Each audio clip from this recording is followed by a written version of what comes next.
don't remain humble or try and stay humble, life will just humble you anyway, in one way or another. If all of a sudden people stop believing in Bitcoin and people stop buying it, then where's the value? For different sectors of crypto, and the way I do it is a new asset class compared to everything else, so there is going to be a lot of volatility.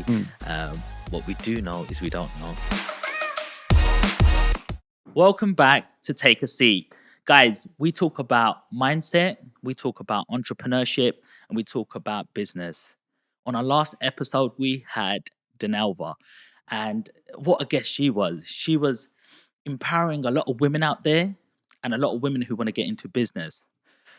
I want to stress the fact that I talk a lot about mindset on this channel.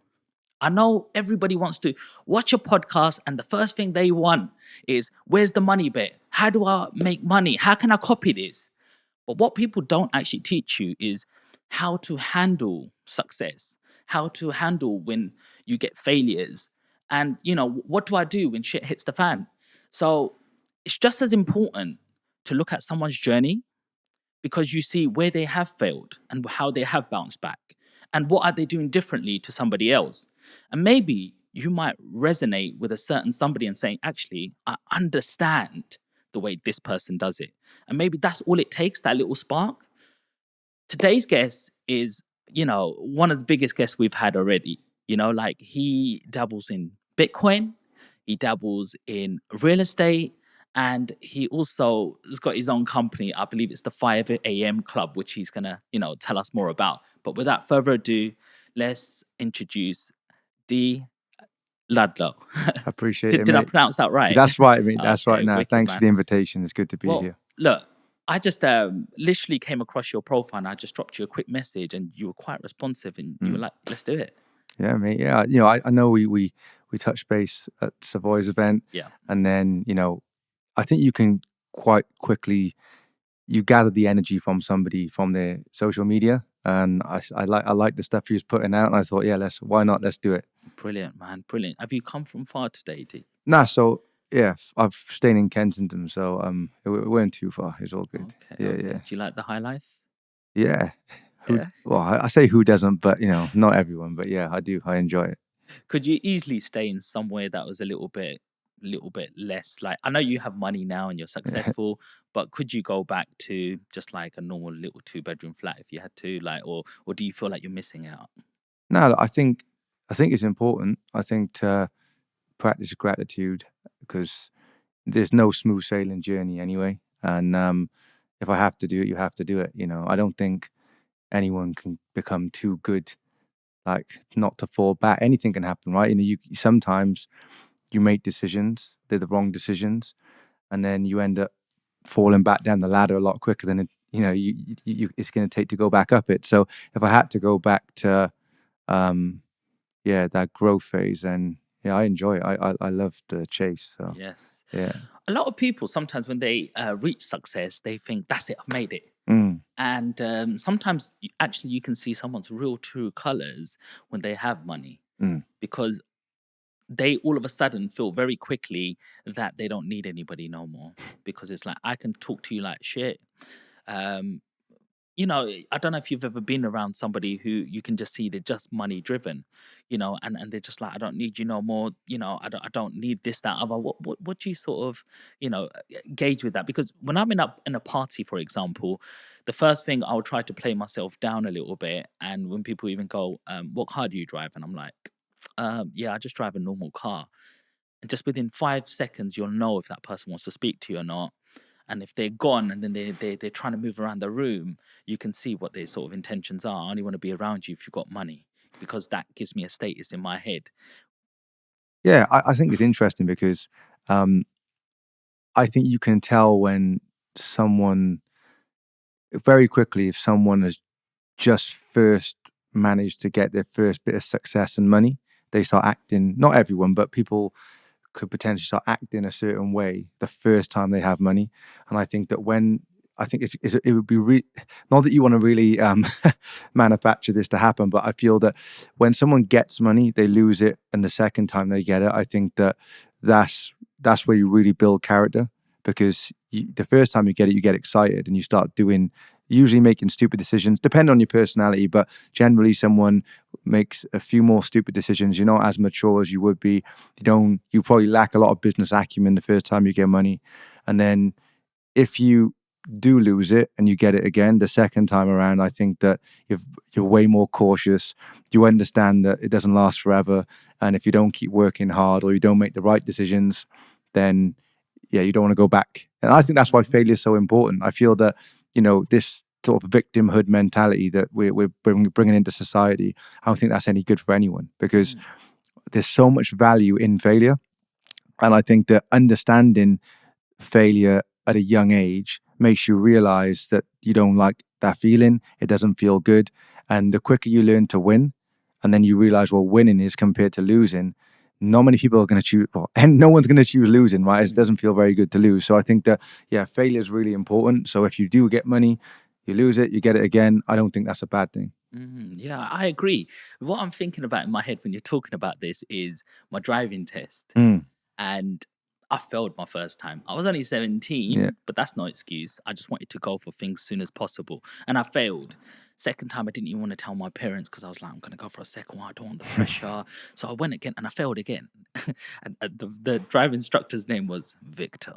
It was like destined. It was Yeah, like yeah. Victor. I'm like, he sounds like someone from the Adams family or Yeah. something. And he looked like this tall guy with, deep eyes. And then I passed third time, but I believe that made me more humble Mm, passing third time, and I appreciated it so much more mm, than some of my friends. It's like, yeah, I passed first time, I'm amazing. Then 2 minutes later, they've hit their car yeah. already because they got a little bit cocky. So it kind of does make sense when you say that. Yeah, I think that if you don't remain humble or try and stay humble, life will just humble you anyway, in one way or another, and, you know, it's very unlikely. We generally, we fail more than we win in life anyway. That's Yes. typically what happens.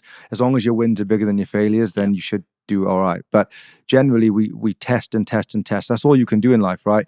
Is to keep testing and improving, like in small ways, and then eventually it compounds and you become a lot better at something. So I think that because you fail more than you win, you have to remain humble, because no matter how much you want something to work, how much time and effort goes into it, no matter how hard you work, sometimes things just don't go your way. So I think it's important to stay humble anyway, because life will definitely humble you if you don't. Yeah. One of my mentors first told me is the quicker you fail, the better, because you're going to start learning as quick as possible. Do you know what I mean? You've hit a hurdle. The last thing you want is earn 1 million and then do your failure. You want to do it while you're in your first 100,000, 10,000 sort of bracket first, So that sort of makes sense. D, I'm noticing 5D program on your Mm, top.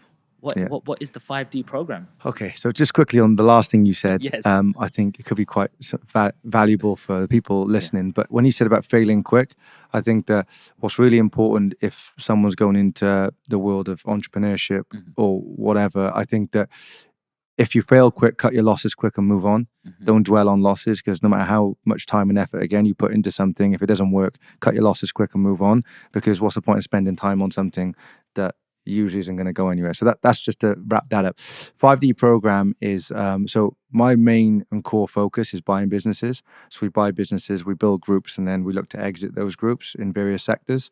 So the 5D program was sort of something that came off the back of the 5 a.m. club. The 5 a.m. club was very accidental in lockdown. We were stuck in the house, and I just contacted a few of my friends and said, look, I'm getting a little bit lazy, hanging around the house all day. We can't go anywhere. Nobody wants to work. Even when you're trying to get stuff done, no one wants to work, because everyone was just given time off. So I was like, I need some accountability. Let's do it together. So a few of us jumped on a call. It starts getting shared on social media that people are up at 5 a.m. And then more people join the call, and they become quite unrealistic to have a free-flowing conversation on Zoom. So we started asking people in the group, do you want to talk about something? Let's just do some presentations. And it kind of grew from there, just organically and accidentally. So as time went on, you start to get to know people, and people started asking me if I offered some sort of mentorship or coaching, which I didn't. I was like, no, I don't really do that. Something that I've wanted to do, but probably down the line, not yet. So I kind of just didn't do anything with it. after a while, a good friend of mine, he sort of builds out coaching programs for people like Grant Cardone and people like this. So Wow. he's like, you should do this. He's like, this is crazy. He said, because I was helping him with certain things with like crypto business and even property. And he's like, why didn't you teach this? I'm like, I haven't really got a framework to teach. And I've spent like 6 figures on coaching and programs and courses myself, along the way. So I was like, look, I've spent a lot of money on high ticket stuff that I felt like the other side of it and the fulfillment wasn't very good. So unless I know I can actually generate results and is results driven, I don't want to do it. So I need a framework, otherwise I'm not doing it. So as time went on, this is like probably like 12 months went by. I was piecing things together, making some notes of what I could potentially put together. So I started it off by bringing some of my network together, and I was like, let's test the water to see if this will give people some value. So we run like a 5-day challenge called the Money Challenge. People got a lot of value from it, and then they could join a program afterwards, which wasn't a 5D program at the time, but like an academy where it's like, look, we're going to get these people from my network that are experts in what they do. So it was like real estate, it was tax and asset protection, crypto, stocks, it was various forex, different things, just to give people like a bit of an entry to like, what do you want to learn and what do what resonates with you and what you want to push and progress with. Off the back of this, I had a few people ask me about M&A and buying businesses because it was, again, what I was focused on. But I was like, I just do it like this. But again, I don't really have a framework. So a few months went by again. I ended up doing another challenge called the Crypto Challenge. And then loads of people wanted to get involved in that because, it was in the middle of a bull market. Everyone wanted to just make money, right? Yeah. And everyone had the blink. Everything was going up Yeah, then. yeah. Everyone had the blinkers on. And then I had people consistently ask me about buying businesses. So I was like, I need to try and put something together. Because I actually sent a friend of mine, well, I met him as a friend through the 5 a.m. club. I didn't know him before. He's like, can you coach me? And I was like, go and join that person's program over there. Mm-hmm. They have a program, I don't. He came back like 3 months later and was like, I didn't really get what I wanted out of it. Can you teach me? I trust you. So I started to put something together. And I was like, let's see how it goes. We'll trial it. It was 2 people, trial it with. And the one that came back to me, we managed to get him a 7-figure business doing about $250,000 a year in profit and for zero money down. Now, I'm not someone who's like pushing zero money down deals. They're out there, whether it's in property or business. And if you can make them work, great. But I'm just looking for generally good businesses, high margins, high revenue per employee, and good infrastructure, management structure, etc. This kind of had pretty much all of it, and you managed to get for no money down. So as you can imagine, the circle then, everyone was like, well, I need to do this too. So the 5D program sort of got birthed, not accidentally, because it was intentional, but it kind of just spiraled because of results. And that's what I really wanted to do, was create something which was very active, interactive, and results driven. So if someone needs support, they get the support, and they can get it whether on a group mastermind call, or if you did one-to-one, then I do less of that now because it takes a lot of time up, but or you can get one-to-one, or there's a support network there of people. And sometimes in our community, someone will post something in the private group and they will just get an influx of messages from other people. By the time I see it, they've given a better answer than I would have given. And so it's really good. We've got accountants, we've got people from private equity, we've got people who are M&A lawyers, we've got people from investment funds, all in this group now. It's just gone crazy. What does M&A stand for? Mergers and acquisitions. Okay. Yeah. Okay. Some of our audience don't know. So yeah, so it mergers and acquisitions. So either when you can merge 2 companies together, kind of like what Elon Musk did with PayPal and I think X.com. Yeah. It's like a stock for stock merger. 2 companies that have some synergy that can grow together. Or if your acquisition is more in a case of acquiring the entire business or part of the business. Okay. And does 5D like stand for 5 actual Ds that you go off of, or is it just something else that can you tell us a little bit more? So that's a good question. It doesn't mean anything. So okay. Because it was 5 a.m. club, yeah, I was like, what can I do to make something kind of align with what we're already doing, but like the mastermind side of it. And I like the sort of looking into different dimensions. I'm quite intrigued by a lot of that type of stuff. So I was like, look, 5-dimensional, let's just call it this. We heard of quantum. Quantum is Yeah, in, like a different sort of like realm that yeah. we are going to be going to, that we should, like, even technology will be going into this to make it even more high tech, or we're going to see things in a different spectrum sort of thing. Yeah. So I love the way, so, you know, uh, like I'm an avid like researcher. So I like, looking at different ways that why we're here and all that type of Yeah. stuff.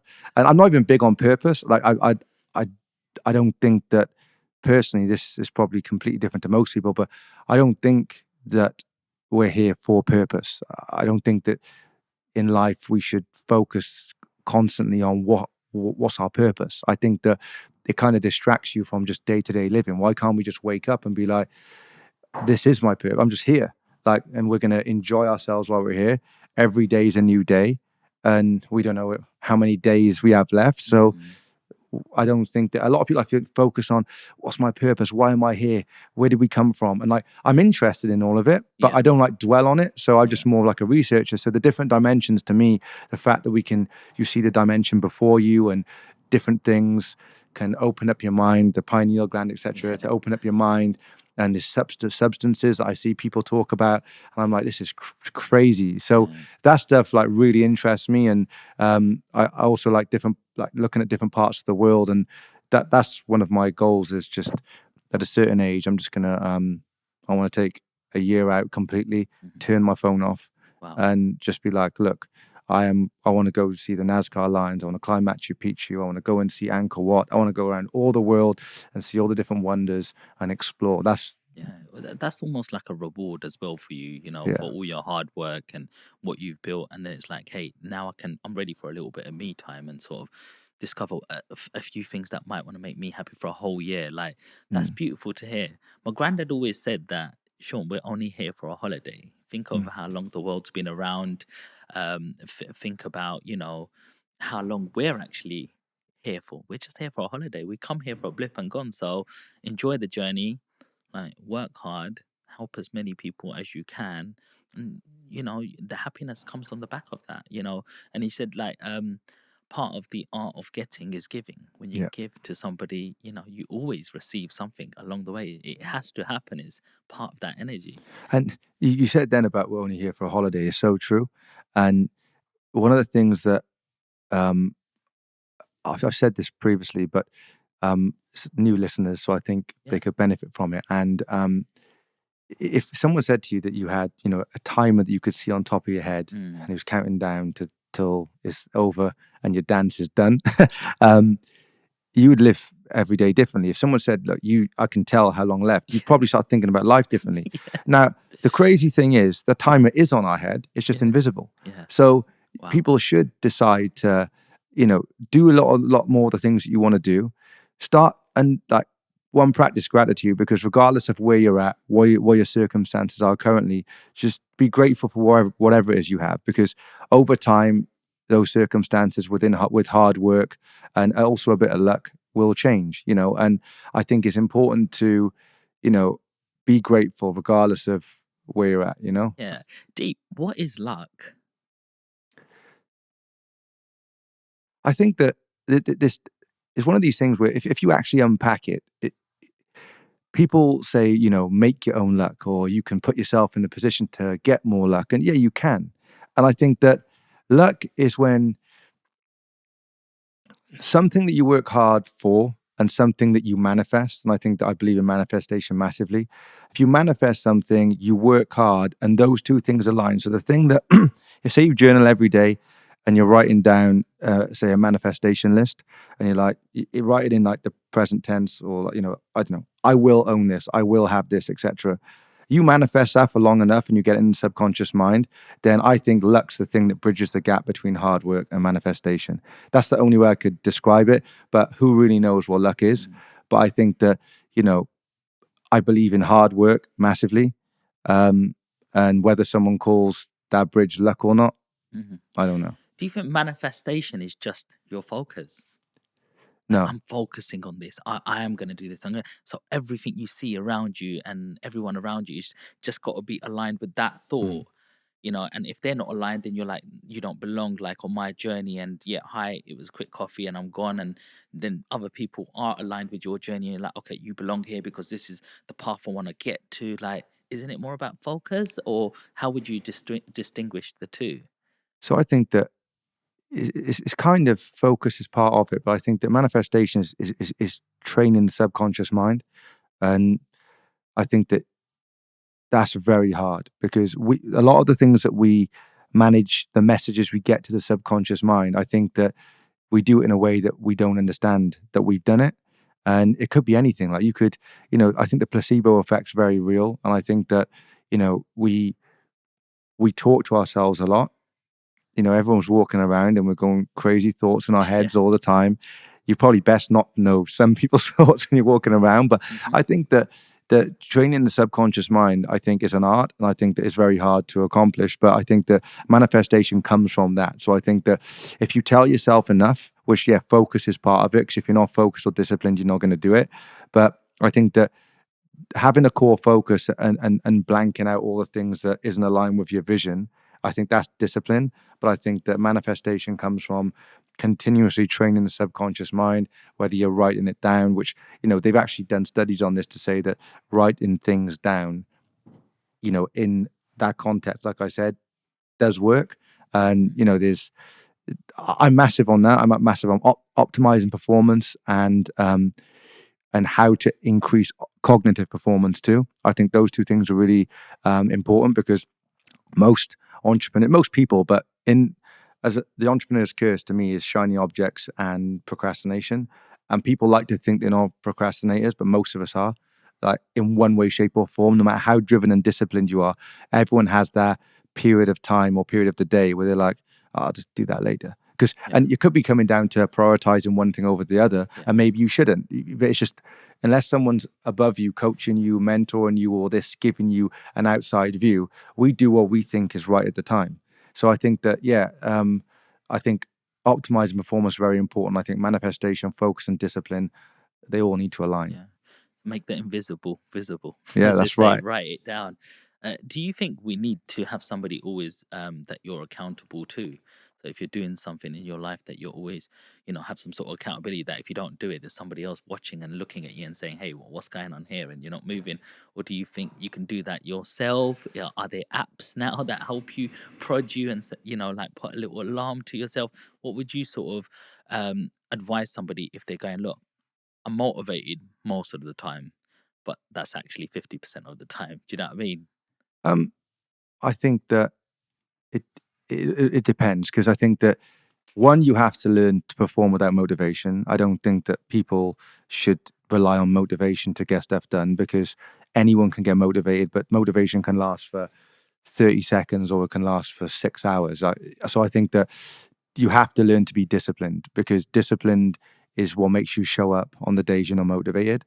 Um, I think that when it comes to accountability, I think first and foremost, you need to train yourself to be accountable to yourself. When you say you're going to do something, you don't need someone on your shoulder telling you to do it. You should be able to do it, again, down to discipline. But I think that if you're, for instance, investing in property, you're buying businesses, you're investing in the stock market, I think that it's never a time when you don't need to try and seek other advice or other opinions from other people. You're never going to be the best at everything to the point where no one can tell you nothing. So I think it's always good to continuously look for mentorship, whether it's paid or whether it's free. Like, you're going to get to a stage in life where you're going to be in rooms of people that you don't need to pay them. You're just in the room because of credibility and who you are. But that doesn't mean that you know enough not to take advice from people in the room. So I think you should always be a student, regardless of where you're at in your life. There should never be a time where you're not open to learn. But I think that when it comes to actually accountability, if you feel that you struggle with discipline and you feel that you need constant motivation, and that's not a bad thing because this is a process you go through, then I think that go and get it. If you know that's what you need, if you wake up in the morning and say you want to go to the gym and you're continuously telling yourself and justifying with yourself all the reasons why you don't need to go today, or you need to go and put a Tony Robbins clip on, or you need to listen to some sort of music or to motivate you, then go and join the group or be a part of something that gives you some sort of accountability. And another thing is, if you tie a cause to something emotionally, you tend to do it more. So a lot of people may say, like, let's say it was a river, and in the river there was it was full of crocodiles, and you're like, swim across the river. You'd be like, well, why would I do that? That's crazy. Okay, your family's on the other side. If you don't swim across, your family can't get over. Yeah, you jump straight in, right? Yeah. Because you tied a cause to the thing. So I think that it's important to, you can trick your mind in a way. I think that if you tie a cause to it, you have some sort of emotional attachment. You tend to, one, remember something more, so you retain information better, and two, you're probably going to work harder. But I think it's just down to self-awareness. Everything's down to self-awareness.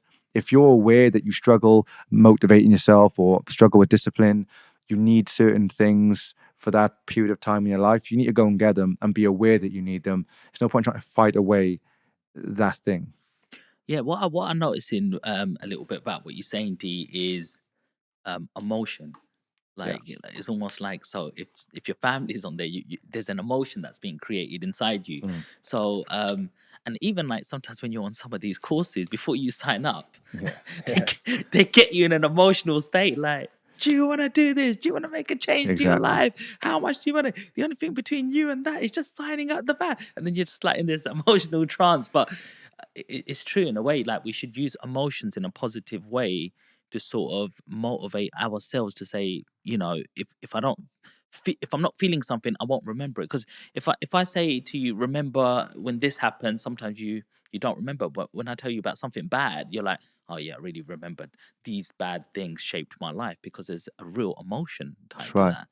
Yeah, emotions huge, and I think that controlling your emotions is even harder, because I think people get very impulsive in life, um, and usually by making rash decisions is what ends up making you make bad choices. And so I think that's important to, it's hard to control your emotions, but again, it's down to self awareness. I think everything that you do comes back to the same thing, self awareness. If you're in a situation when you know it isn't going right, you know it's not going right.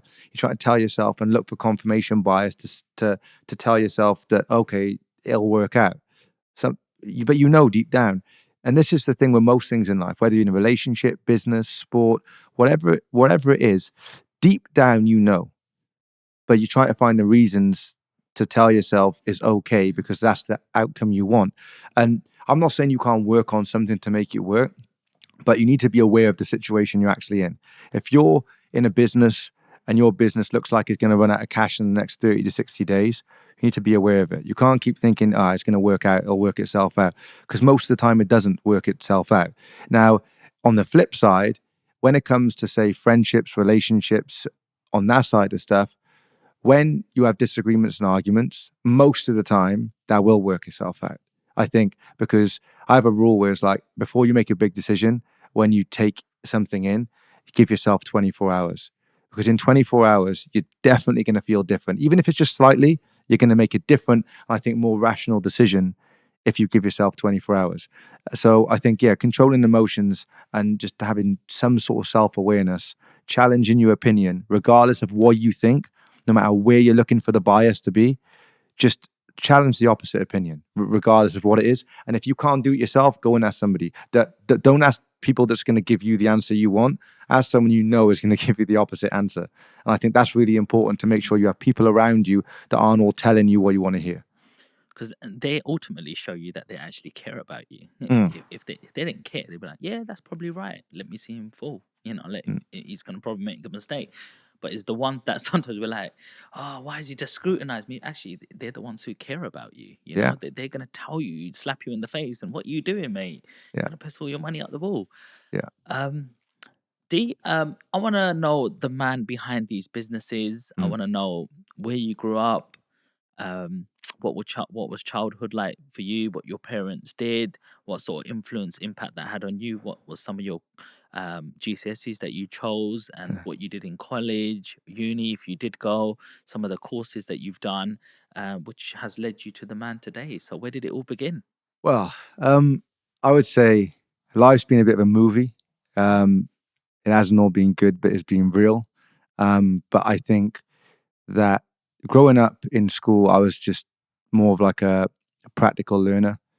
I didn't really like school. To be fair, it wasn't that I didn't really like school, but it was more about I hate exams. I didn't like their environment. Mhm. So I had to sort of train myself to maybe, when you just feel a little bit anxious in certain environments. For me, the exam environment wasn't for me. So no matter how much I knew about something, you put me in the exam environment, and for some reason I couldn't thrive in that environment when I was younger. Now it's a little bit different, but so I just was leaning more towards the practical stuff. So in school, the only real subject that I liked, because it's the only subject which the teacher I liked too was PE. So because I Okay. like sport, that's literally the only thing. I like business because my teacher was a family friend, and I really wanted to understand how business works. Because when I was again in school in my early teens, I would every Tuesday and Thursday I go and wash dishes down a restaurant to earn money, and then we'd split the tips with the waiters and waitresses too. And then every Saturday and Sunday I'd wash cars on the weekend because all I cared about was as soon as I leave school, I want enough money to buy a car, so I have a car. Right, that's all I cared What about. car did you want? At the time, I wanted this is going to say my age. I'm 34, so I wanted a 106 Quicksilver. That's what I wanted. Okay. So I managed to get it before my test. So I saved enough money to buy it before my test. Now back then, these were like 3.5 grand. So when like that's like That's a lot of probably buying money. something now like 8 to 10K for your first Yeah. car. So I had like tinted windows, I had alloys, I had like back then a DVD player and stuff. I was like, yeah, this car's sick. And so I worked hard for that. So because I started seeing the environment we was in, I was like, look, this is where the money's coming in. There's enough money here for the staff in at the restaurant all to split tips, and we'd all walk out of like an extra 20 quid a night or something. And I was like, this is pretty good. I like this. And then washing cars, I used to think this guy's paying me, it was only £20 a day, but I'm like, just to wash these cars. Like the next day, I'm basically washing the same cars. It's crazy, right? But I used to see him making money. So I was really fascinated by how money was made. And then I went into me and my friend started like a gardening company when I was like 14. So it wasn't like an official company, but in the 6 weeks holidays and weekends, we go and cut like OAPs, hedges, grass and stuff like that, right? Mow the lawn. Again, I thought this is crazy. And the one I remember, it was a big tree stump we had to dig out, and they gave us £150. And I was like, me and my friend, I was like, wow, we're like 14, right? 15 maybe. I'm like, what? We just made like £75 each in like a day, or like just a day and a bit. I'm like, what? This is crazy. So I was really fascinated by money, and my dad was in business. So my dad was an IFA, and he went into like a wealth management and asset protection. So I was really fascinated by that type of stuff too.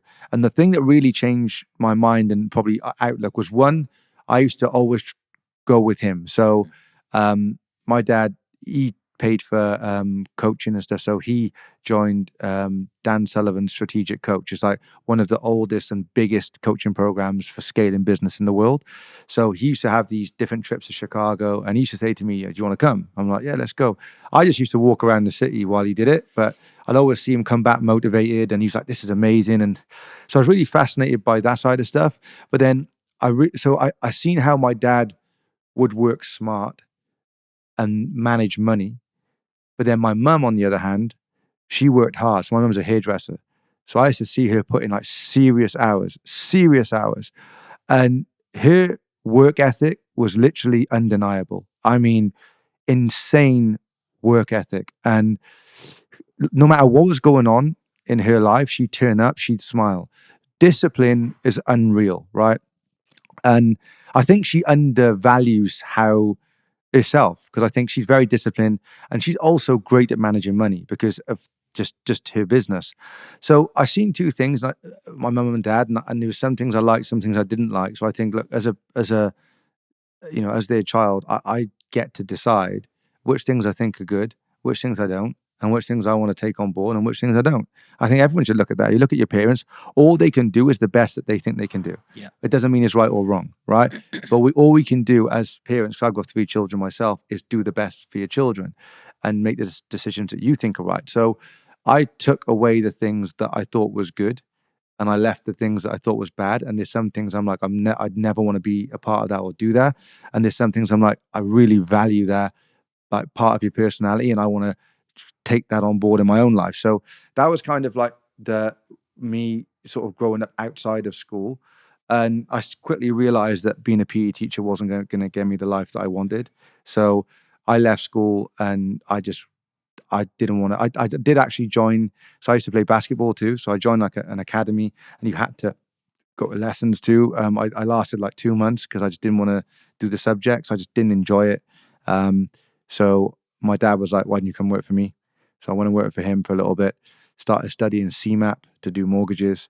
Um, and then I went to like a meeting with him and his friends, and this one thing made me just not want to do it. One of his friends was like, who was also an IFA, basically said to me, "You're doing your CMAP." I said, "Yeah." He's like, "Well, no one's going to take you serious till you're about 25 and you grow some hair on your face."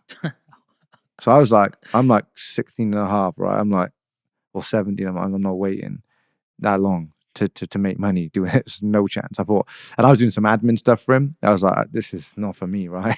So I just went out and just tried to go out into the world of business. I had a few little jobs I tried, but didn't really work. I started to realize that at the time, looking back is easy to see, hindsight bias, right? But um, looking back, I was probably unteachable because of my ego back then. Right. Um, What made your ego high? Why did you have ego? I was so driven and competitive with everything I done. So a lot of the things that I would do growing up, I was continuously. It's probably things that maybe were against what people would deem as normal. So like just whether it was the things that I liked, the things that I tried to do, it was always like, oh, that's not going to work. That's not going to work. So I naturally become, I need to prove it. And it was stupid because the only person you need to prove things to is yourself. Yeah. But I started to prove things to an audience of people that didn't matter and I didn't care about. So I'd be like, I'm doing this. I am going to do this. People can't tell me I can't do it. So, and I am very competitive because of sport. I'm still very competitive now. Like, even if I play you at FIFA, I need to win. And I'm a bad loser. But that when I started to control my ego, that's when things started going right for me. When I was younger, I was unteachable. So I wasn't a student. I thought someone would say something to me and I already thought I knew the answer. Yeah. And I didn't even have any life. I was like under 20, and there's people 50 years old saying, do it this way. And I wouldn't listen. I used to thought I knew better about life experiences than someone that's lived 30 years longer than me. And maybe they don't have because not everyone's going to have the mindset you want to listen to, but it doesn't help to listen because you may learn something. You can learn something from anyone. People see the world differently, right? And Absolutely. everything's down to personal preference, personal opinion. So it's, it's good to take on board someone else's opinion. And I think that's what really held me back. I think I could have had probably more success earlier. I think that people that know me and are friends of mine growing up probably thought that I did have early success because I just tried stuff though. It's because I tried, failed, and I didn't really care about failing. It like, as in, I hated failing, but I was never scared to fail, and I think that was important for me. So you've got three kids. What about if one of your children also had a little bit of ego now, and they're that Dad, I know this. I'm going to do this way and that way, and you can see them sort of making the sort of same sort of mindset that you had when you were younger, and you knew that was one of the things that was blocking you to, actually succeed a little bit quicker. What advice or how would you manage that with them?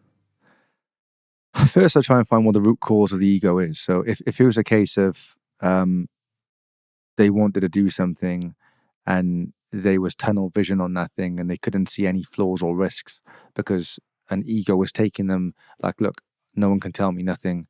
It's because there's a difference in then being ambitious and ego. And there's a bit of both in there. So if it was something along those lines, then I'd probably try and use something that I've experienced to break it down. But I think most things you can break down to data anyway. I think that almost anything, whether somebody says, "Oh, I'm gonna do a property deal. This is a good deal." Look at the data. We can break it down. Look at the data. A business idea. You can look at the data. Um, Even like an outcome in life, like again, the PE teacher thing. Like one of the things I'm 100% going to be telling my kids, they're 4, 6, and 8 at the moment. So maybe a little bit too young for this now, but when they start getting to high school, I did these 3 steps, and is to find out what the ceiling is in whatever career you want. And step one is, what's your desired outcome?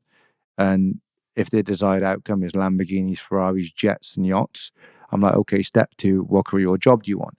Now, me, I said PE teacher. I wanted that same step one, but because at year 9, I didn't really know what to pick from the rest of my life.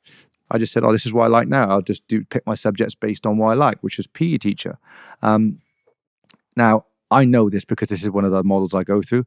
The ceiling for a PE teacher to earn in the whole UK is clearly in London, the highest earning city in the UK, and it's 54 grand a year. Now, I know for a fact if I didn't have to go to work and I had the 54 grand, it still wouldn't get me step one. So step three is look at the data. So when you start breaking down the data, it's easy to work out, right, is step two going to get me step one? If not, then, so I think that if you can focus on the facts and the data, I think that you can kind of break down the ego a little bit, because regardless of what you think and what you want to believe, it's like, well, this is what the data says. Now, I'm not saying the data is always right, because the data can be flawed, and you can move one thing around and the data changes. But I say, based on the data that we have to hand, this is what the data says. Now, I'm not saying that you're going to be any different to the data, but maybe you will, maybe you won't. But let's break it down. I think that when someone's got a big ego, you have to listen and really try and find the root cause of where the ego is coming from. Yeah, no, that's I think you partly answered the next sort of question that I was going to ask you. Like, if someone's 16 right now and he's working flat out, he's working hard in school, getting good grades, but in his spare time he's doing all these little side hustles, and we're in a technological era, and they're doing like editing, and they know, look, once I've mastered this down and I've got my little template, I can chuck in 5 here, and in an hour I can do 5 of these reels, for example. And now I'm going to get 10 clients, so I'm going to work for 10 clients, and then I'm going to broker this by training other people and work for me. And they're 16 right now, and they say by 21, 22, I'm going to have about £10 million business. Some of us who are a little bit experienced, we know what £10 million business looks like, and we know what it cash flows, and we know how hard it is. And it just comes less about, I've got a product here, I'm going to give it. There are all these processes that go on. All of a sudden, you need managers, you need supervisors, you need accountants, you need legal team, advisors, and a lot more goes into it, rather than I've got this idea and I'm going to be there. And so I find it a little bit difficult sometimes when I'm trying to speak to a younger and say, look, I don't want to kill your dream that you are going to earn this 10, because you could be the next Elon Musk. You can be the next, Mark Zuckerberg, for example. But you need to keep evolving. You need to keep changing, because businesses change over time. Yeah. You're 16 now. By 21, 22, I guarantee there's an AI that's going to take over what you're going to do. Yeah. If it does these transitions, we've got that already, and you're going to end up putting a little clip of you speaking. The AI will pick up when you're speaking and do transitions and throw things that it hears into the picture. So how do you manage that? But how do you actually manage that, like telling someone younger that you're not going to make it just like this, yeah, and you're going to face a lot of hurdles without killing their dream as well, that they think, oh, what's the point then? Because I think that is managing optimism and realism. And again, it's down to data. So if someone says, right, I want to make £10 million, it's like, okay, so how are you going to make £10 million? And if they say, I got this side hustle, editing videos, I got another side hustle, I don't know, running Facebook ads for somebody. So, okay, cool. So are you going to make the £10 million in this, or do you have another idea? Because if you're not working on the thing that gets you to the 10 million, you're already working against yourself. So, and I know this a step-by-step process and you have to go through different parts of it. But if it's like, well, I want to scale a marketing agency to 10 million, it's like, okay, so what does the marketing agency do? Will you actually focus, you niching down, or you just having a broad set of services, you just do everything? If you're doing it video editing, you have to do a lot of stuff to get a 10 million, right? You're going to need a lot of staff to get you to 10 million. If you're going to be selling, high ticket coaching programs where you're helping other marketing agencies get there once you've done it yourself, because I think that's important, actually do it yourself first, then is that going to get you there? And you can break it down again in the data. But I think that the difference I don't think people should put numbers on stuff, because it's like, I know everybody has this thing where they have this crazy numbers, like that's the number I want. And I've done it myself. That's the number I want. And it's a vanity number, pretty much, because when you get to a certain level of income, because I think income is the most important thing, right? Look, you know, obviously I have investments in property, stocks, crypto, but I know people with like deep eight figures in equity in like real estate or stocks, and there's some really cool things. I don't want to go into it now, but there's some really cool things you can do with the equity, lend against it, overdraft facilities, etc. And you can do some really cool things with equity. But equity don't buy you the pint of milk down the shop, right? You can't go down the shop and say, oh, "I got some equity in my house. I want to pay for my shopping." So income is really, really important, right? I think that focusing on income and building income is going to come down to a few things. So forget the numbers to start with, because 10, let's say 10 million, 50 million, or 100 million, realistically, to have a really good life and do pretty much anything you want, there's not going to be much difference whether you have 5 or 10 million pounds, right? Less, I like, agree. I agree. you get 500 grand a year in income, you can pretty much do anything you want. You Yeah. can fly on jets, you can go on yachts, you can drive supercars for Mhm. 500k. So I know people are like, I need 10 million in the bank. It's like, okay, cool. And yeah, that's nice. But get to 500k a year, and you can automate a lot of that, you're going to have a very, very good life, live however you want. So to get to that stage, I think that you have to have serious discipline. I think the step one, if I was 16 years old now and I could, or I was talking to a 16-year-old today, one, I'd go through the three steps and look at the data. And two, I'd be like, right then, let's take a look at the three things. So, and I don't think you should have any compromise here personally, if you really want something. So I think you have your own funnel. I think inside that funnel, because we get to decide most of the time what goes in the funnel and what comes at the bottom. And what gets trapped in the funnel is you do, like I said, most of the time have a decision to see what gets trapped. So number one, your environment 100% needs to go in there. So who's around you? Who do you speak to? What do you see on a day-to-day basis? So to break down environment, one is your social media. We actually get to decide what comes up on our timeline. So yes, people look at stuff and they moan, "Oh, look what this person's doing. Did you see this?" And all the media hype on different things. But yeah, you get to decide who you follow for a start. So you start to see what comes up on your timeline. Also, the algorithm is going to show you more of what you watch. So if you consistently watching mindset, positive things, or buying businesses or stocks or property, you're going to keep seeing more and more of that content. So you actually choose what comes up on your timeline, right? So there's no excuse there. Number two, your friends, right? Who's around you? And most people probably would have heard the saying, the top five friends around you, you'll end up, being the sixth and blah, blah, blah. But it's true. If you hang around with five drug dealers, you're going to be the sixth, most likely, or you're going to end up being involved in it. If you hang around with five property investors, you're probably going to become the sixth, or you're going to buy some property. And if you hang around with five professional football players, you're either going to become a good football player pretty much, or you become a professional football player. And that's just the way it is. So I think that your friends, they need to go into the funnel. And like, I'll be honest with you, like my phone is consistently on do not disturb. Like my phone stays on do not disturb, right? The only person that can actually call me directly is my wife. And I think that because I work off basically systems. So anything I do in business is on systems. So my communication channels is going to be like Slack or say WhatsApp or something. So I'm very protective over my time in the day. So if something's really important and someone needs to call me, then they're gonna have my wife's number and she can get hold of me. Otherwise, and this is in my working day, then I'll check it on personal so people can contact me. But people, and I know it sounds brutal, right? And some people may not like this, but it's just the way I am. I know that if I just leave my phone on personal and people can just call me whenever they want, then what if I'm working, doing something, and someone just rings me, takes half an hour of my time, gets me out of Your my flow state. yeah, exactly. And for what? Because most of the time it can wait, and most of the time it doesn't mean anything. So I think that's important. Look at your friends, put them in the funnel, put social media in the funnel. And most people won't agree with me on this, but you got to put your family in there too, because family can be draining, right? Family, you can't choose your family. Family, on the flip side, which sounds like I'm contradicting myself, the most important thing. And if my family need me, everything gets dropped, and I'm there. And I believe I'm probably that key individual in my family since my dad's passed away. So I think that I know that I'm needed in certain ways, and I will drop everything for my family, and that's just the way I am. But I love that. yeah, I mate. love that, D, honestly, because you're basically saying I value my family over any sort of money, Yeah, and and what people fail to realize, sorry to cut you in here, Mm. but I even went to third space in Canary Wharf. One of my friends have been watching some of my stuff and he goes, bro, last couple of years you're doing some dope stuff. Let's meet up. I've got you a pass in third space and it's the biggest one in Europe.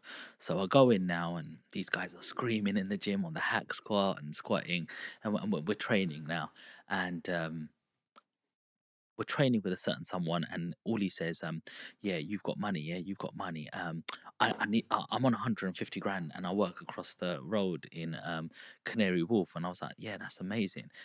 He had a body of a Greek Yeah, god. yeah, The yeah, guy looked amazing, but he was so angry.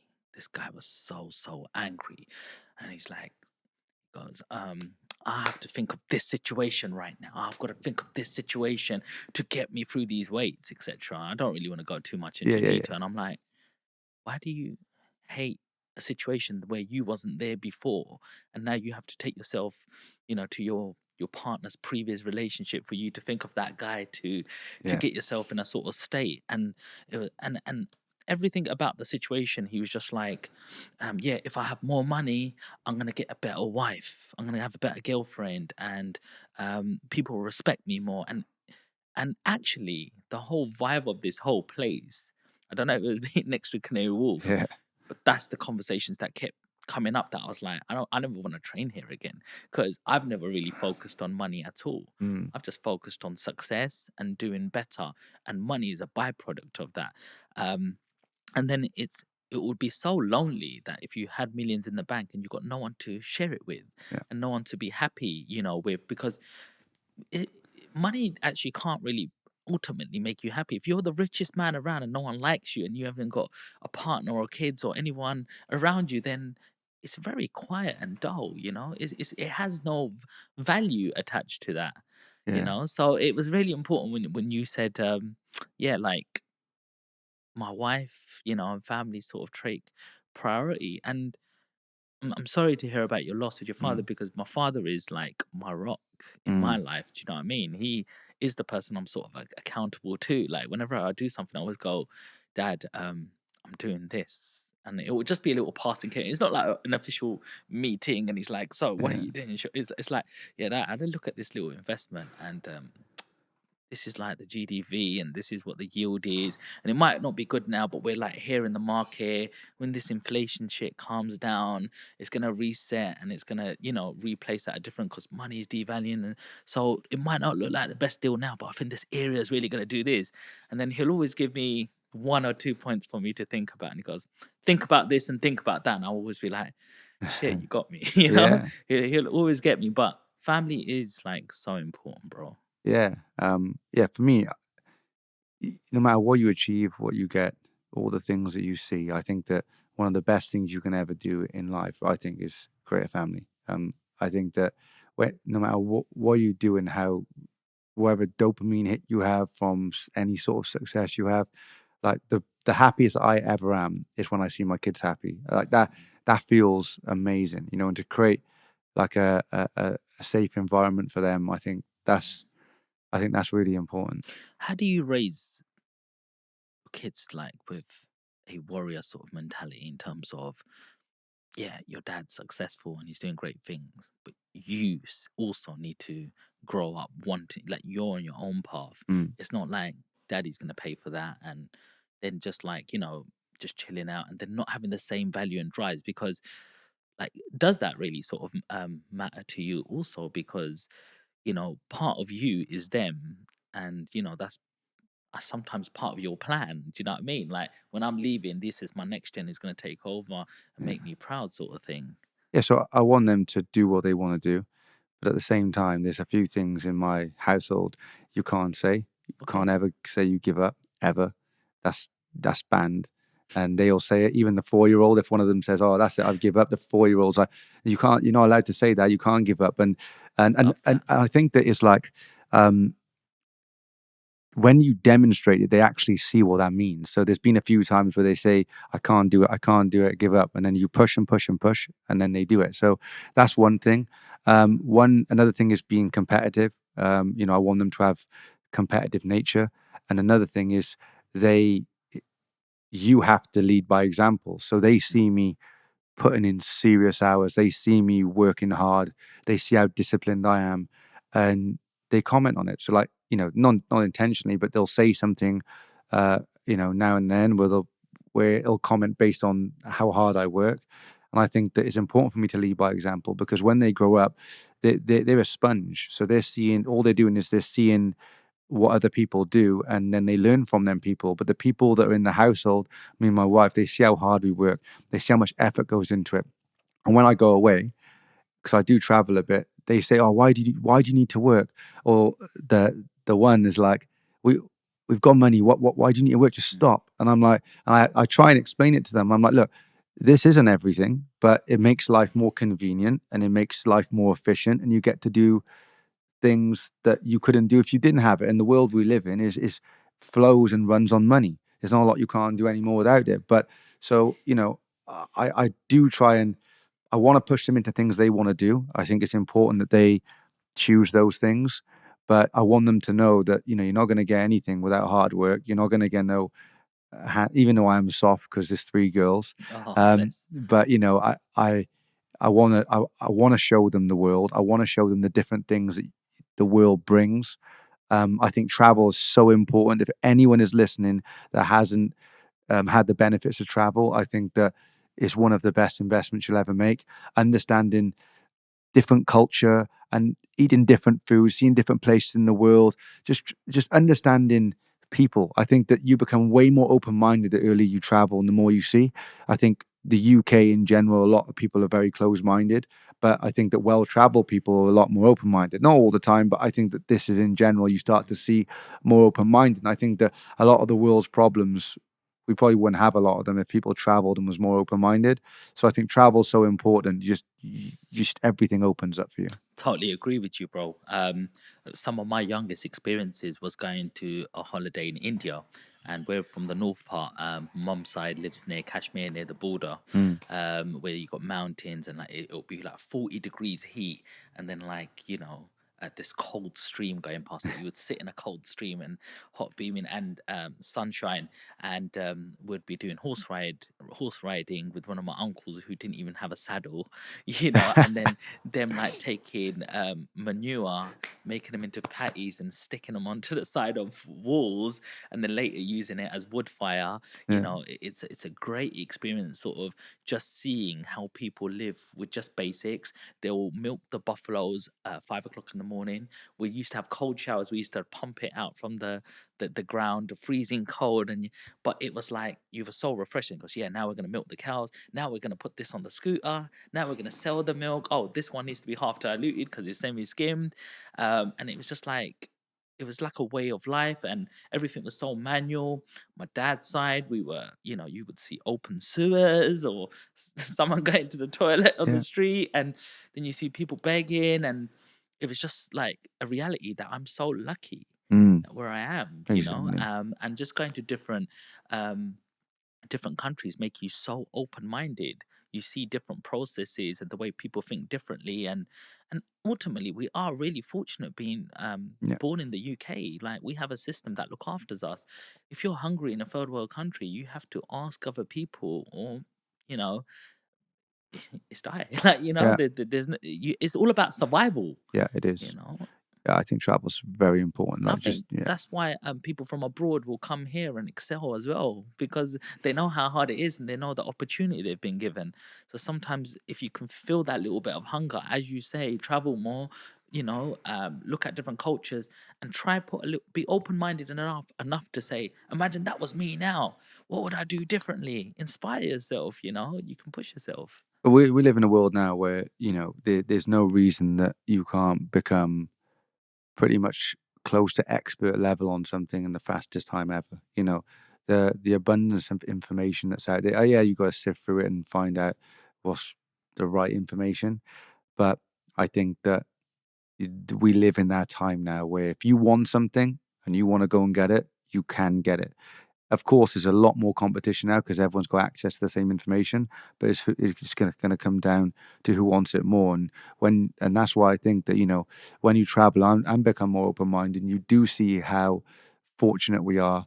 You know, It will. It goes two ways. You either go in a mindset where you're like, right, I want to dedicate my whole life to helping those people less fortunate than me, or it's going to be, right, I want to go and get everything I can because I don't want to take what I got for granted, and then you can help people. So I think that, it does open your mind and give you a good outlook on life. And there was something someone posted, a friend of mine, and it really resonated with me when it comes back to sort of becoming, say, an expert. They say that it takes about 10,000 hours studying something to become an expert on it, or going through 10,000 hours of experience in something to become an expert on it. And this person posted, and it said, you can't fake those 10,000 hours. And that was so powerful to me, because we live in a world now where people are chasing the quick way always, right? And Yep. I'm not saying that you can't do things quicker, because you can, but you can't fake them 10,000 hours. Yeah. You can't, there is no one life hack where it's like, oh, I can do this quicker. No matter what course you take, no matter what industry secrets no matter who who's in your network, it still comes down to discipline. You still have to do it. No one's going to do it for you. Mm-hmm. You still have to do it. And that's another thing. Like for me, when I said earlier on that I've paid for courses and the fulfillment wasn't great. Now, I'm not moaning because of I didn't put the time in. I was trying to put the time in, but the aftercare wasn't there. Mm-hmm. Now, a lot of people think that because they buy the course, it's going to work. No, It's just going to happen now that I've signed up. that doesn't mean that just because you made a financial commitment doesn't mean that you've made a conscious commitment to actually doing it. Mm-hmm. Yeah, you've paid. That doesn't mean all of a sudden now it's all going to fall into place for you. Now the hard work starts, because now you got the information. Now you got to go and do it. Action. Exactly. So, Yes. Thank you for that. So I know we're going a little bit sideways, but I thought it was important to talk about these few little things about family and what drives you, and how you are a role model to the little people in your life. Um, but let's go back to your sort of journey and a little bit about. So, what was some of your first jobs? So you went for this. You was working with the IFA, doing your CMAP, trying to get your mortgage sort of qualification. Um, someone said, well, you're gonna need about 10 years in the game before someone takes you seriously. Then what happened? What route did you take? I was around a lot of the wrong people when I first left school. I was playing basketball, and I don't know, when I said, the reason why one of the things I said was be so conscious of your environment and what goes into that funnel, is because I wasn't then. That's why I would tell someone to do it now. I don't know, I just ran the wrong people. I tried a few different jobs, like sales sort of jobs, and like I said, I was unteachable. So then I just went into business myself. So me and my friend bought a supplement shop that sold like protein stuff and whatever. Okay, Um, where was that? it was in Wales. So Okay, yeah, so is that where you're from? yeah, that's where I'm Okay, from. Yeah. okay, okay. So we he had a gym at the time, so we moved the supplement shop into his gym. Um, Definitely didn't look at the data on that one. I just thought, yeah, 50% margins, wicked, we're going to make money. But then what I didn't realize back then, lack of business acumen, because I was so young, um, was that realistically our only customers were the gym members, because you had to go into the gym to buy the supplements. We weren't selling online at the time. Mm. So it was like, yeah, we're basically a flawed business model, because one person buys a tub of protein, even if they take it consistently, It's a month's it's a time. month. So it's like, really, unless we get all these people on some sort of recurring business model where and most people aren't consistent taking those protein shakes anyway. Yeah. So we went from there into, what else did I do from there? It's been a lot. So my friend's gym, invest in his gym. One of the biggest learnings, because I've done a lot of different startups, right? Yeah. Like clothing brands. We had barbershops. We was actually going down the franchise model with the barbershops. And then we got offered an exit on those. So we ended up just selling them. My brother went offshore then to teach, because that was his background. He followed my mum's footsteps. But we had this company where we was doing meal prep, and we were doing like 15 to 2,000 meals a week, 1,500 to 2,000 meals a week on meal prep. Wow. But then I wanted to get like a store. So my plan was, in Westfield where you get these kiosks, I was like, I want those kiosks for like fit fast food in everywhere. So we got into the biggest shopping centre in Wales, in Cardiff, St David's, and Landsec, the landlord, basically was like, look, you can we'll give you the whole 16 shopping centres if you want them. So I was like, whoa, this is insane. We can scale this massively. And, we would do like on the kiosk, you could have like hot food there and then. So we make a meal up for you, or you could take a already made meal prep meal. You could have shakes or whatever on there. So we had like an off-site kitchen and then the food would get brought there.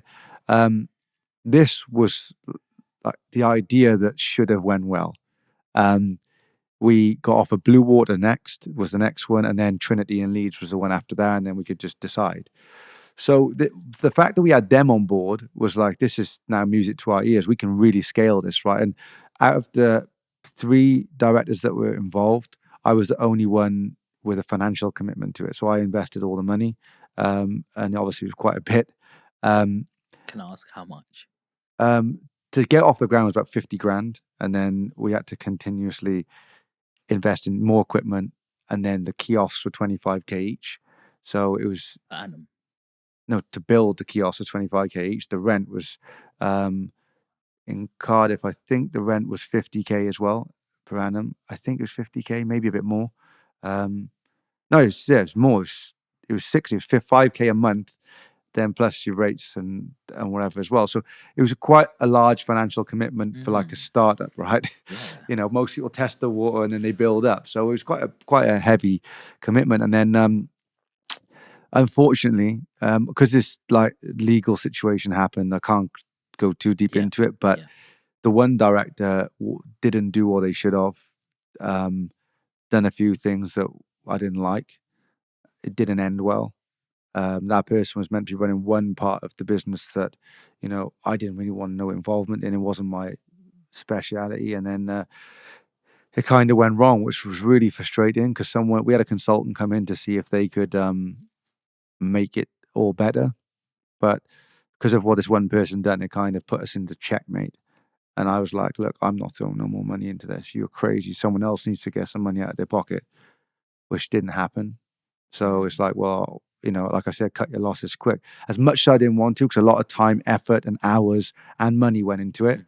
But it's like, well, what am I going to do? Like, Did you make a loss on that? Oh yeah, I lost everything on that. Like all my initial commitment was gone because we didn't get nothing out of it. I sold some of the kitchen equipment and stuff we had, but it's fire sale prices. The actual kiosk, this is like, God, almost 10 years ago, 10 years ago, maybe less, I don't know. That's still there in Cardiff. I basically was like, look, we're gonna have to close this down, and they just stored it. So I don't know what's happened with that. That was like 25k. I don't know. So it was a big learning curve because it was the first time I had to manage a lot of staff. Like in the barbershops, you have to manage staff, and in other things I did, but this was like, it was staff on the kiosks, plus it was staff deliveries for meal prep, making sure that was right. There was staff in the kitchen. There's a lot of moving parts of the business. There's a lot to take on. So I learned a lot from doing things wrong in that business. You said something about one of the guys wasn't sort of pulling their weight or doing what he should have been doing. First of all, do you still do partnerships?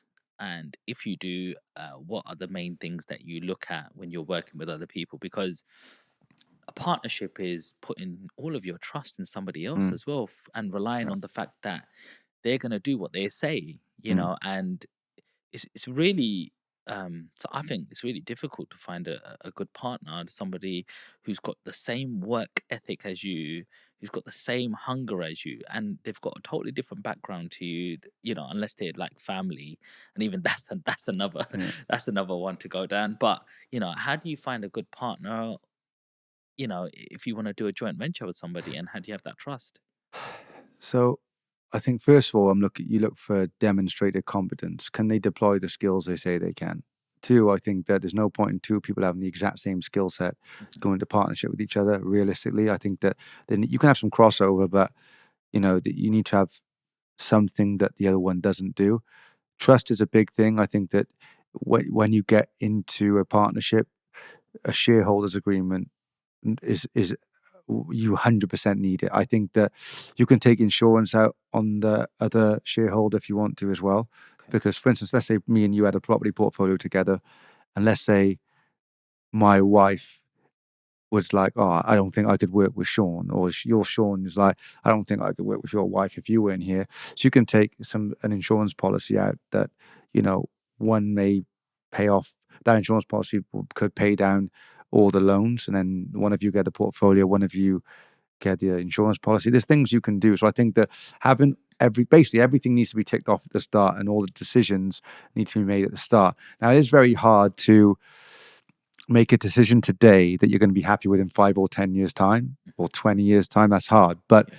my point is, we need to identify what our roles and responsibilities are and what they're going to be going forward. And they need to go into that agreement at the start. This is something that I didn't do before, because if they're not in that agreement at the start, everyone's cool at the start when there's loads of momentum and optimism. Oh yeah. Everything seems like it's going to be okay. And you never feel like you're going to have an argument or a Oh disagreement. no. Now, because without a doubt, you're going to disagree on something. Otherwise, what is the point in the partnership if everything's, oh, we agree on this all the time? You're going to have some sort of disagreements, right? And sometimes you have to make judgment calls. But I think that if you identify what things that could go wrong and the risks and what will happen when then things, if they go wrong, then it's already set in stone. You've both signed it, right? So if it says like, well, if D doesn't do this, this, and this that he says he's going to do, how are we going to handle that? And if that's already laid out, when that happens, no matter how much I argue with you about, now we don't, it's changed. It's like, well, it doesn't matter. This is what we agreed at the start. Yeah. Now, if you wanted to change that agreement, then we should have changed the agreement. But as of right now, we've signed for this. So I think that I think you should do a lot of due diligence on the individual, and the stuff I like to see again is what's real, because anyone can throw a CV in front of you, anyone can tell you all the good things about them, but it's also good to see, one, what other people say about that person, Yeah. and two, what do the actions say? So Yeah. if I'm probably going to look on your Facebook, and I'm probably going to scroll back through your Facebook. Yeah. I don't party, I don't really drink, I've never taken drugs.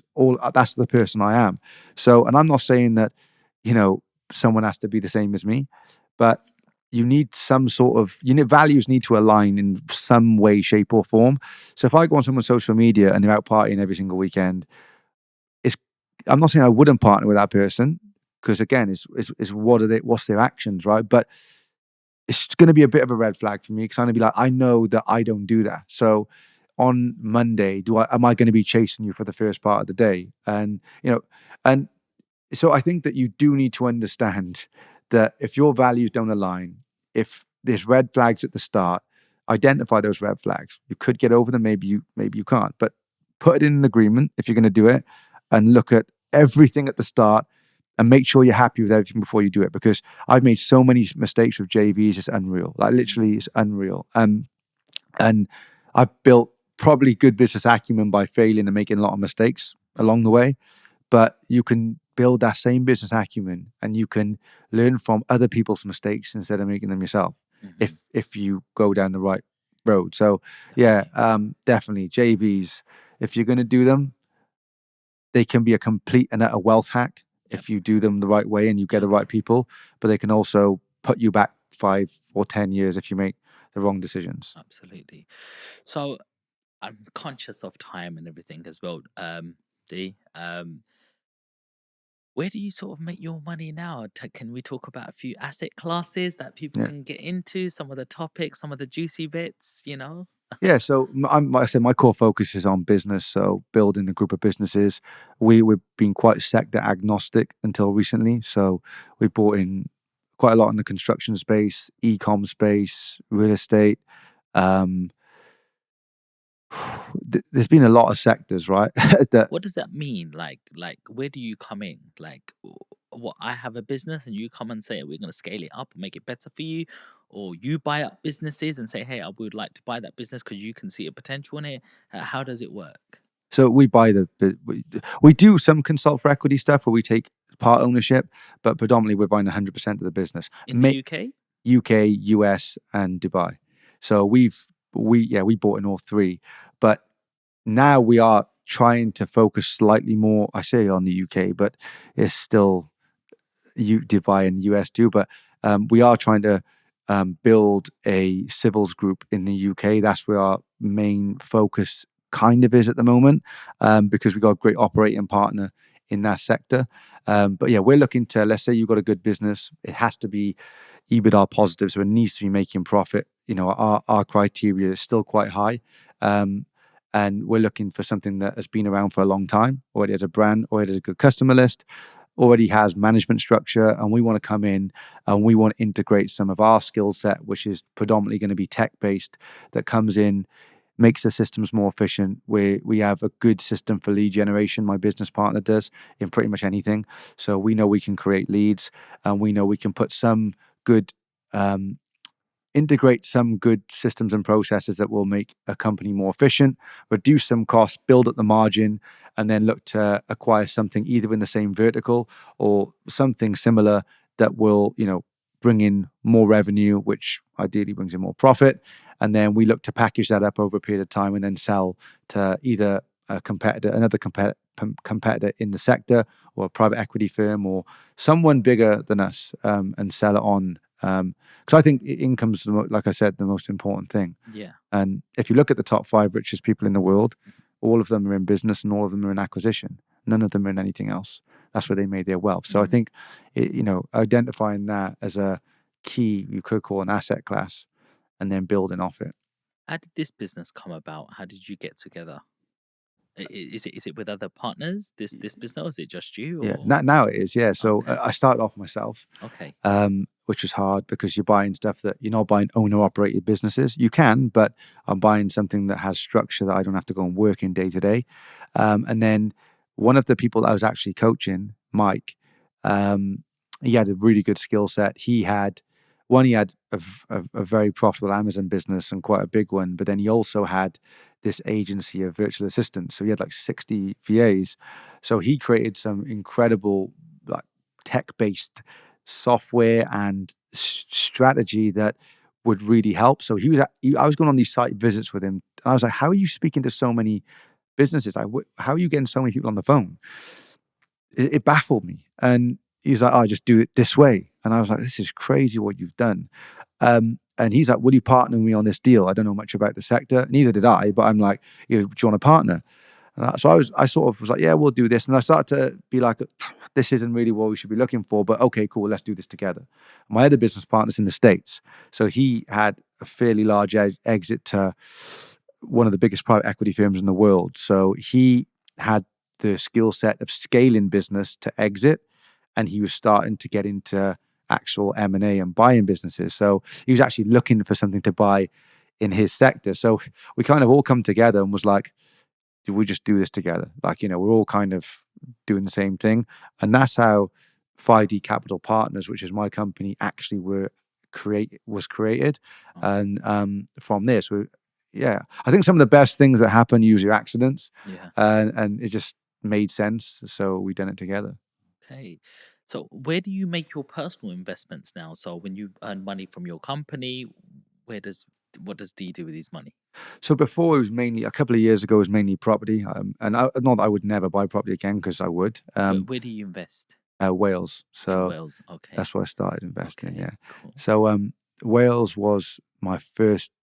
I was on this mentality of, oh, just buy as many houses as possible, and quickly realized that's not what I wanted to do. I wanted to buy less but more quality, Yep. better tenants, better areas, so it becomes more passive, because property isn't passive like many people. You can make it passive-ish, but it's not fully passive. And I know that people try and sell people on there, but there's always going to be some work required. It's a business at the end of the day. Yeah. This is a business. This Yes.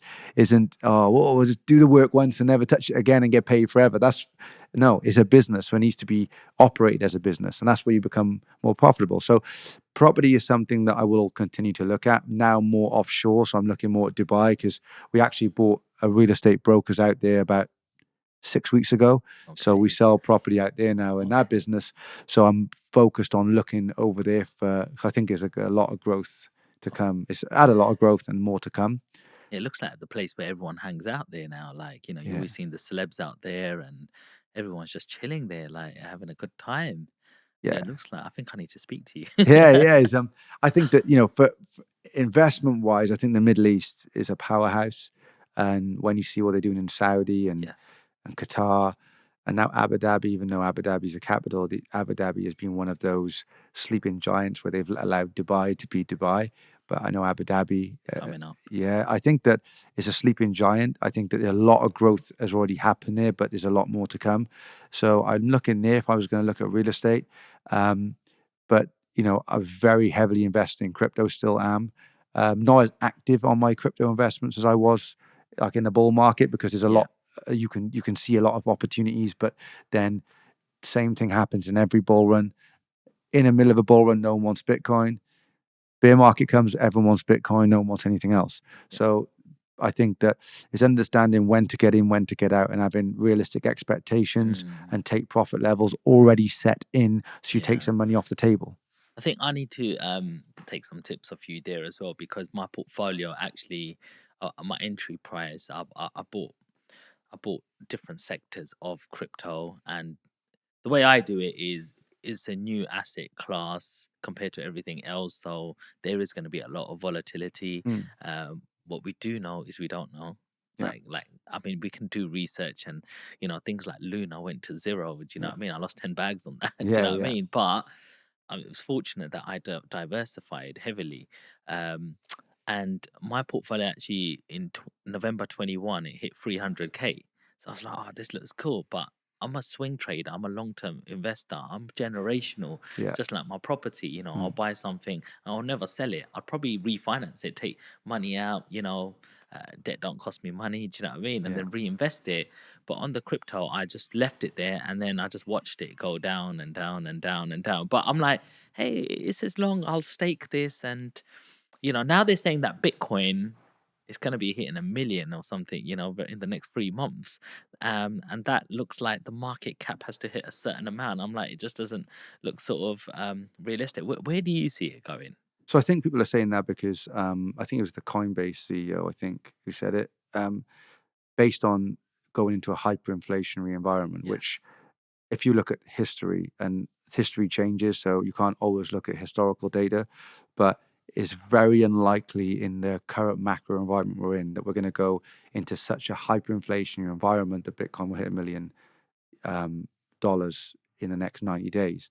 Now, someone that I follow and someone that I've actually done a trading program with them called Siam Kid, incredible person. For anyone who wants to look at trading and understanding just the basis of crypto too, he's very good.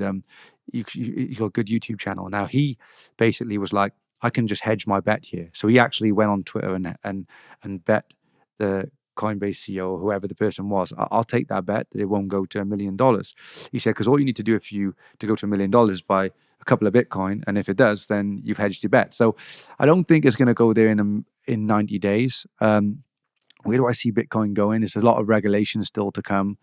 Um, I think Bitcoin is a pristine asset, and I think that for as long as no one knows who Satoshi is, it will still be a very good asset to own long term. I think that what the BRICS nations are doing now, creating a basket of currencies to create a multi reserve currency to replace the dollar as a global reserve currency. I think at some point, potentially, Bitcoin could be a part of that basket of currencies.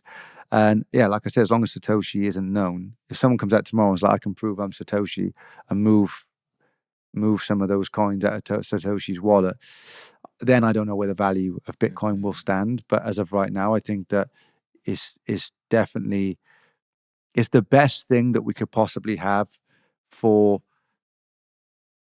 an asset, as in monetary asset for long-term wealth. The reason why I say this is because it's fixed supply. And that's why I think it's key Yeah. if we know who Satoshi is or not, because it's fixed supply. It can only ever be 21 million. It's already pre-programmed in. It's a pre-programmed schedule for the halving.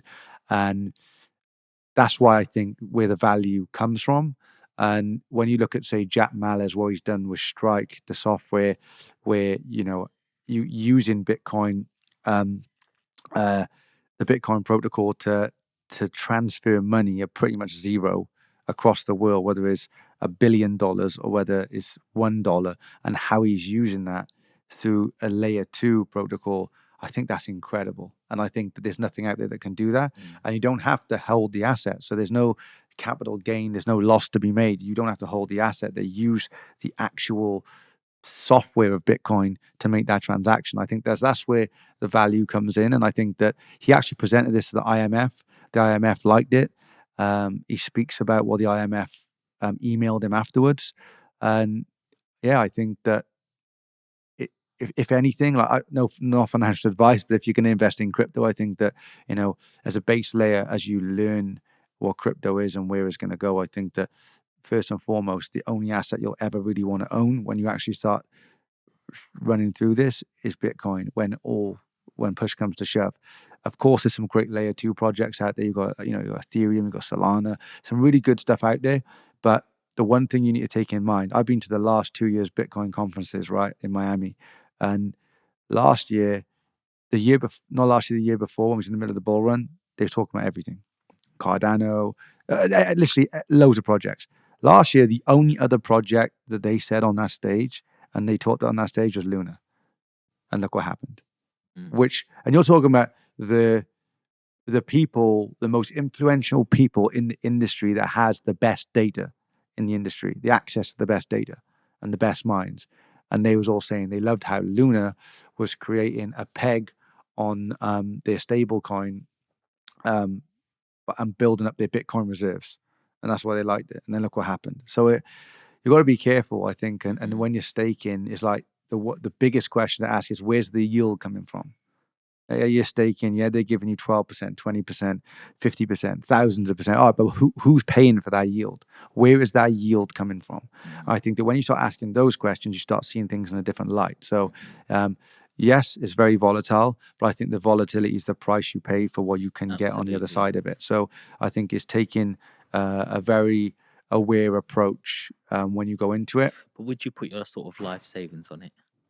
My life savings on it. Yeah, so if you had your last 50, you could probably buy some in properties, some in stocks and shares, some in sort of crypto. What would the split be? I think that the biggest investment would go into myself. So my health and my knowledge to make sure that wherever happens, I can always bring it back. Second would go into business and M&A, because I think that you're acquiring income, so you're buying income.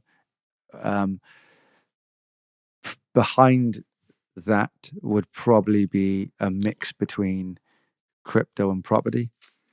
I personally put them on the same level. Many property investors that don't like that, but if you actually, again, historical data of property, you could argue that if you think crypto is a Ponzi, which a lot of it is, that I think that 99% of crypto is a Ponzi.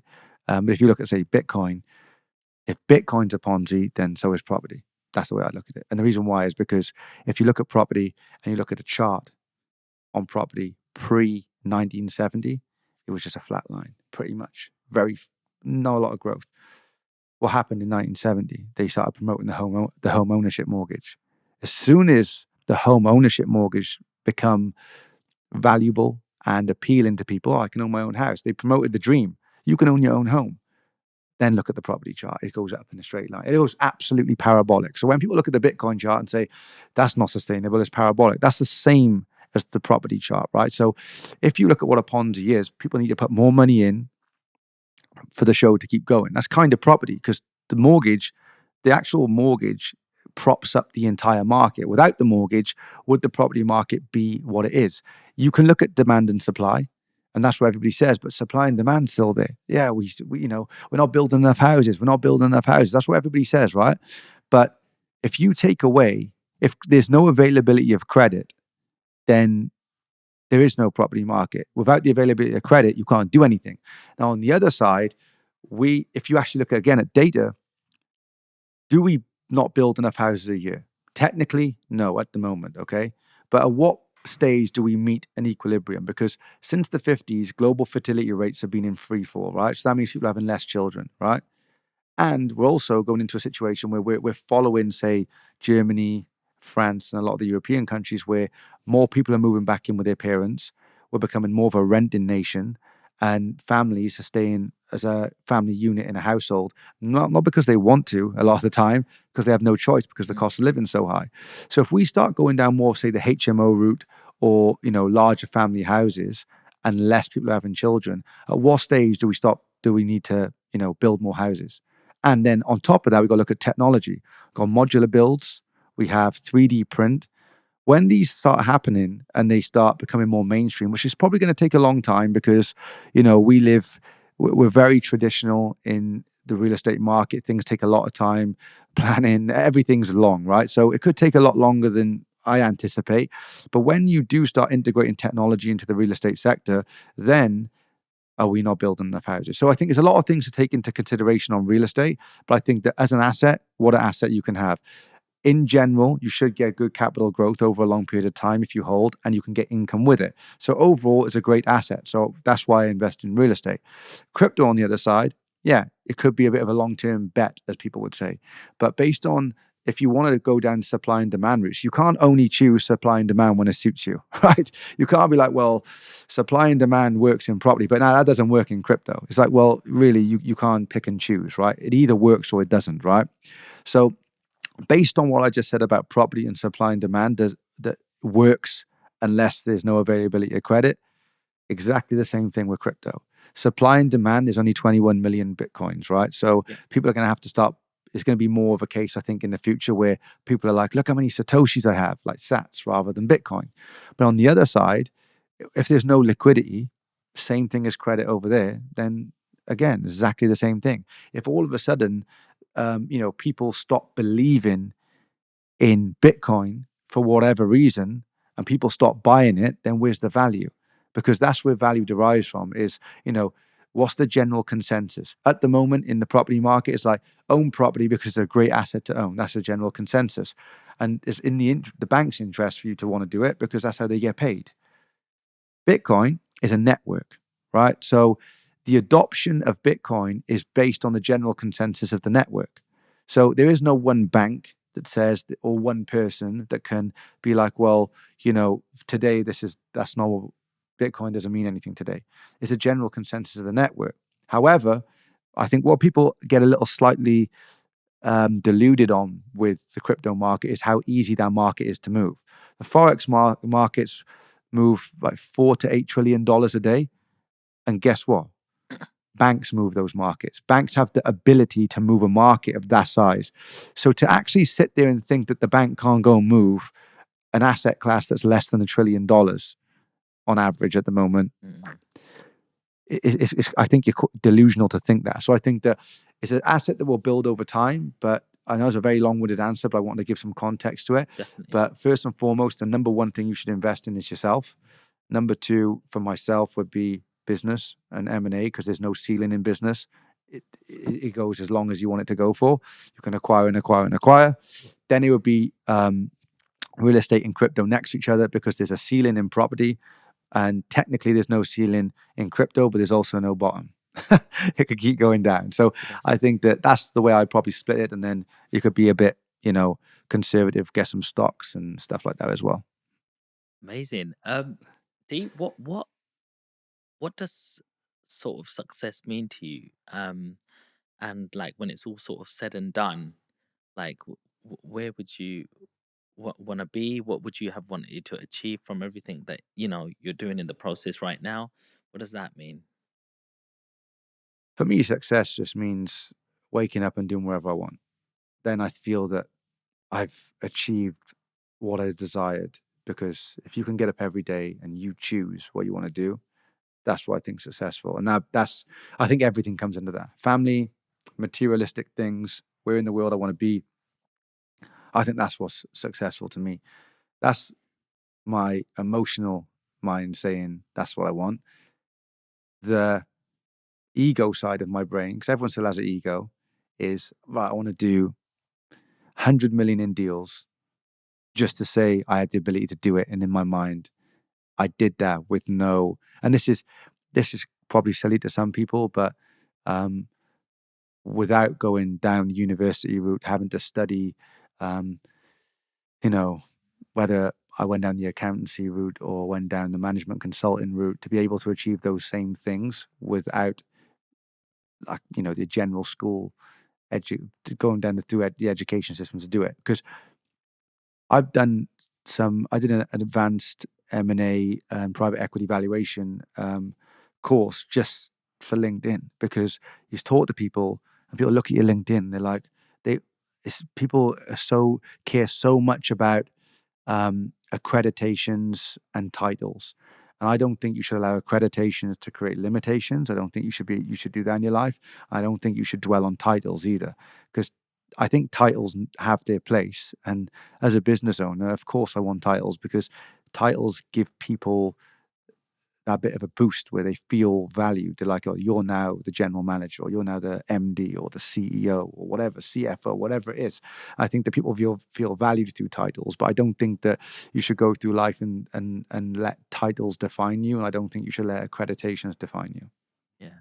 Well, how do people find that you're credible then? Like, if they don't know you personally, do you have to have, like, a portfolio of things that you've sort of done and gone through, and figures and facts, or how would you judge it then? Yeah, I think that, experience, I judge things on experience, because I know some amazing people in school that my mum told me, "Oh, I wish she was a bit more like them," because they do. And those people have gone through university, they've got degrees in some of the hardest subjects you could ever fathom doing. Hmm. But and it depends how you define success. But I'm glad that I did it the way I did it, Yeah. and what my outcome looks like compared to this. It's not a competition, because it's up to Yeah. yourself. You need to do what you want to do.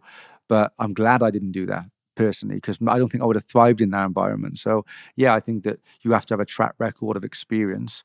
But someone can have all the qualifications in the world, but it's demonstrate their competence. Can Okay. you deploy the skills? Yes. Yes. Is there any question you wish I asked you today? No, I think we've had a good conversation. Do you have any questions for me, or one question? Yeah. What do you define success as? I find defining success as just impacting others. I'm 36, and so I almost feel like I'm sort of content. I am literally content. Mm, I live in a house, a really, really nice house. Got a couple of cars. I've got a beautiful family, and yeah, life would be boring to wake up to say I'm just gonna earn another mm, grand now. It's just not motivating. It doesn't hit my soul now. But every time I sort of help somebody, and they're like, "Oh, thanks, Sean. You really made a difference." It's like, wow, I have that impact. I can do that to somebody, mm, and that makes me feel like really successful. So I was like, so what can I do? And I was like, well, if I can build a community, then I have the power to go to different countries and maybe build schools. mm, And you can impact on different people's infrastructures, and also make a YouTube video out of it. So I get, one, a holiday out of it. Two, I get to work with my camera team and present and stuff. And three, at the end of it, we're going to meet local people, local businesses that, if you're going to come out here on holiday, you can meet these people. And these are some of the businesses I've actually stayed at. We've just built a school, and I'm going to show you how to build a school, because I've been a builder in the past. Like, here's foundation is 600 wide, 1 meter deep. Here's concrete infills, engineer bricks, and this is actually how easy it is to build a school. So if anyone's interested in helping more, and you looking at a little bit of your business to make an impact, then you can actually do this. It's only 80 grand. Like, if you can afford that, or if you can raise that, and some people find it like, um it's so hard to succeed in their own country, and they can't even get a passport to get out. But if you can educate the people in that same, demographic sort of location, you can educate them and they stay there, then maybe they can build their countries better. And I don't know where I'm gonna be in the future. Like, you don't know where you go. We're just all energy. And I always just think, well, I would just love to be this energy that even when I'm gone from this world, there's people thriving, and it will be like a plank that Sean Land built this school 100 years ago. And this is why this area changed. Is that feeling just makes me feel good.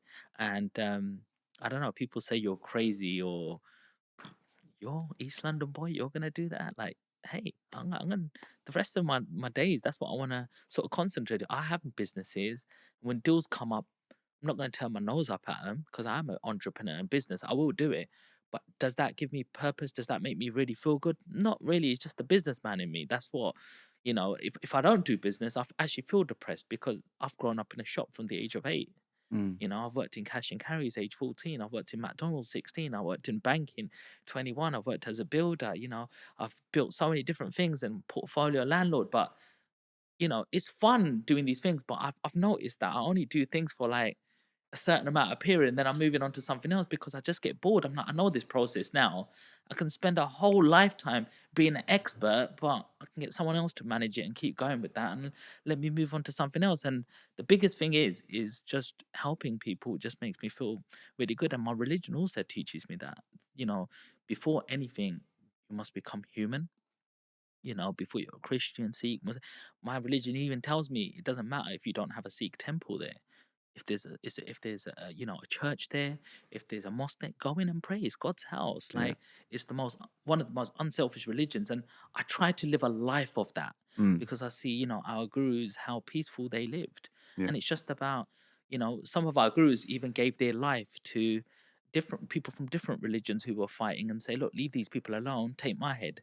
Yeah. Just to save it, and that actually really goes deep inside me, and I think what unselfish people like, and there's not a lot of people can be like that. So that's what I want to be. And that's what just inspires me. I don't know if it's a wrong, right answer, but it's just what I feel, something that makes me feel good.